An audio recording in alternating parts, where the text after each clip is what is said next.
হরে কৃষ্ণ। বিহার নারসিংহ পুরাণে ভগবান শ্রী নৃসিংহদেব ভক্ত প্রহ্লাদকে উপদেশ প্রদান করল।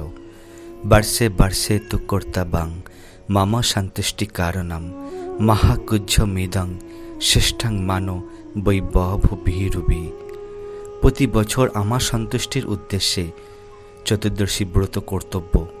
জন্ম মৃত্যুময় সংসার ভয়ে ভীত মানুষ এই পরম গোপনীয় ও শ্রেষ্ঠ ব্রত পালন করবে। বৈশাখ মাসের শুক্লপক্ষের চতুর্দশীতে শ্রী নৃসিংহদেব আবির্ভূত হয়েছিলেন।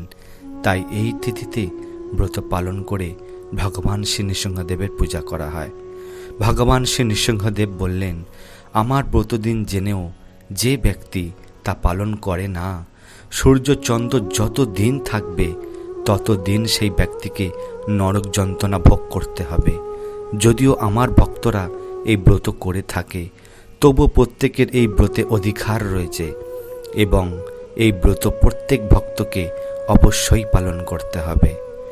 ভক্ত বৎসল প্রহ্লাদ বললেন, হে ভগবান, হে নরহরি, নৃসিংহদেব, হে সকলের দেবগণের আরাধ্য প্রভু, আপনাকে নমস্কার জানাই। আমি জিজ্ঞাসা করছি, হে প্রভু, তোমার প্রতি আমার ভক্তি কী রূপে জাগ্রত হলো? আমি তোমার প্রিয় ভক্ত কিভাবে হয়ে উঠলাম? ভগবান নৃসিংহদেব বললেন, হে বুদ্ধিমান প্রহ্লাদ, একান্ত মনে শ্রবণ করো, আমি তা বলছি। প্রাচীনকালে তুমি ব্রাহ্মণ ঘরে জন্মগ্রহণ করেছিলে, কিন্তু ব্রাহ্মণ ঘরে জন্মগ্রহণ করেও তুমি বেদ পাঠ করনি। তখন তোমার নাম ছিল শ্রী বাসুদেব। তুমি ছিলে পতিতা আসক্ত। তোমার কোনো ভালো কর্ম তখন ছিল না, কেবল একটি মাত্র ব্রত তুমি করেছিলে। সেই ব্রত প্রভাবে তোমার এরকম আমার প্রতি ভক্তি জন্মিয়েছে। প্রহ্লাদ বললেন, হে নরহরি, আমি কার পুত্র হয়েছিলাম এবং কি করতাম? পতিতাসক্ত অবস্থায় কিভাবে তোমার এই মহাপূর্ণ ব্রত করলাম? দয়া করে তা আমাকে বলুন, আমি শ্রবণ করতে চাই। ভগবান নৃসিংহদেব বললেন, প্রাচীনকালে অবন্তিপুর নামক গ্রামে এক বেদজ্ঞ ব্রাহ্মণ ছিল। তার নাম ছিল বসু শর্মা। তিনি ধর্মপরায়ণ ও বৈদিক ক্রিয়া অনুষ্ঠান সে করত। তার একজন পতিব্রতা স্ত্রী ছিলেন জগৎ প্রসিদ্ধা সুশীলা সদাচারিণী। তাদের 5 পুত্র হয়েছিল। 4 জন ছিল সদাচারী, বিদ্বান, পিতৃভক্ত, কিন্তু ছোট ছেলে ছিল অসৎ আচরণ সর্বদা করত, পতিতাসক্ত, মদ গ্রহণ করত। সেই ছোট্ট পুত্র ছিল তুমি স্বয়ং। নিত্য পতিতা গৃহে তুমি বাস করতে। একদিন এক জঙ্গলের মধ্যে তুমি ও তোমার সেই বান্ধবী ঘুরতে গিয়েছিলে।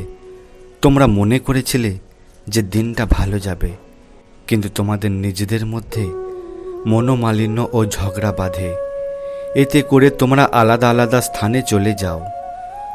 বনের মধ্যে তুমি যেখানে গিয়েছিলে সেটা ছিল অতি পুরনো ধ্বংসাবশেষ গৃহ নিদর্শন স্বরূপ। কিছু ইট পাথর দেখেছিলে। সেই নির্জন স্থানে আলাদাভাবে বসে তোমরা 2 জন ঝগড়া করেছিলে আপন আপন ভাবে। সারা দিন তোমরা না খেয়েছিলে এমনিভাবে। এমনকি তোমরা ঝগড়ার কারণে জল পর্যন্ত পরশবা গ্রহণ করনি। মনোমালিন্যর কারণে তোমরা সেদিন সারা রাত জাগ্রত ছিলে, ঘুমাতে পারোনি। ক্লান্ত শরীরে দুঃখিত আন্তরিকভাবে তুমি যেখানে শুয়ে প্রার্থনা করছিলে, ভগবানকে ডাকছি, হে ভগবান, হে বিষ্ণুদেব, এই জগতের কত সুন্দর, আমার মা বাবা কত সুন্দর, ধার্মিক, আমার ভাইয়েরা কত সুন্দর, বাবা মায়ের মতো তারা সচ্চরিত্রবান ও খুব ভালো, কিন্তু আমি নিম্ন কেন? আমি খারাপ, আমার চরিত্র ভালো নয়, পথের পাগলের চেয়েও আমি নিকৃষ্ট। হে ভগবান বিষ্ণু, ভালো লোকেরা তোমার শরণাগত হয়, মূর্খ ব্যক্তি কখনো তোমার পাদপদ্মে আশ্রয় গ্রহণ করে না। আমি অতি নিঃসঙ্গ, আমি বড় অসহায় অবস্থায় তোমার কাছে প্রার্থনা করছি যে হে ভগবান, আমাকে বিশুদ্ধ ও সুন্দর জীবন কৃপা করে দান করুন।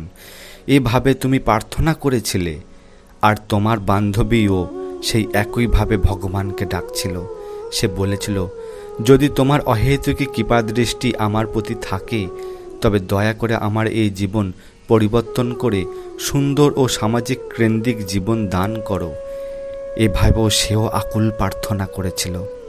ভগবান শ্রী নৃসিংহদেব বললেন, সেই স্থানটি ছিল আমার প্রাচীন এক মন্দির। সেই দিনটি ছিল বৈশাখ মাসের শুক্লা চতুর্দশী, আমার আবির্ভাবের দিন। আর সেই দিনেই তুমি আমাকে দেখেছিলে এবং অজান্তে উপবাস করেছিলে। অর্থাৎ অজ্ঞাত সারেই তোমরা আমার পরম মঙ্গলময় এই চতুর্দশী ব্রত পালন করেছিলে। সেই প্রভাবে তুমি এই জন্মে আমার অতি প্রিয় ভক্তরূপে জন্মগ্রহণ করেছ। এই ছিল শ্রী নৃসিংহদেবের ব্রতের অমূল্য কাহিনী। এই কাহিনী থেকে আমরা জানতে পারলাম নৃসিংহদেবের নৃসিংহ চতুর্দশী ব্রত পালন করার ফলে যে কি পুণ্য ফল লাভ হতে পারে। তাই আমরা আসুন সবাই মিলে এই নৃসিংহ চতুর্দশী ব্রত পালন করি, শ্রী নৃসিংহদেবকে সন্তুষ্টি বিধান করি। সারাটা দিন যেন উপবাস থেকে নৃসিংহদেবের গুণ মহিমা যেন প্রচার করি এবং ভক্ত সঙ্গে হরিনাম করি, বেশি করে অধিক হরিনাম জপ করি এবং ভাগবত শাস্ত্র আদি গ্রন্থাদি পাঠ করি। তাই সারাটা দিন যেন আমরা এইভাবে ভক্ত সঙ্গে হরিনাম করে নৃসিংহদেবের গুণ মহিমা বর্ণনা করে সারাটা দিন যেন উপবাস থেকে ভগবান নৃসিংহদেবকে যেন সন্তুষ্টি করতে পারি। তাই আসুন একবার নৃসিংহ চতুর্দশী ব্রত পালন করার ফলে যদি এত ফল যদি লাভ হয়ে থাকে, তাহলে আগামীতে যারা এই ব্রত পালন করছেন তাদের কি ফল হবে। আসুন আমরা সবাই মিলে এই চতুর্দশী ব্রত পালন করে নিজের জীবনকে ধন্য করি। কেমন লাগলো এই নৃসিংহ চতুর্দশী ব্রতের কাহিনী এবং আবির্ভাব তিথির মাহাত্ম্য? ভালো লাগলে শেয়ার করবেন। হরে কৃষ্ণা।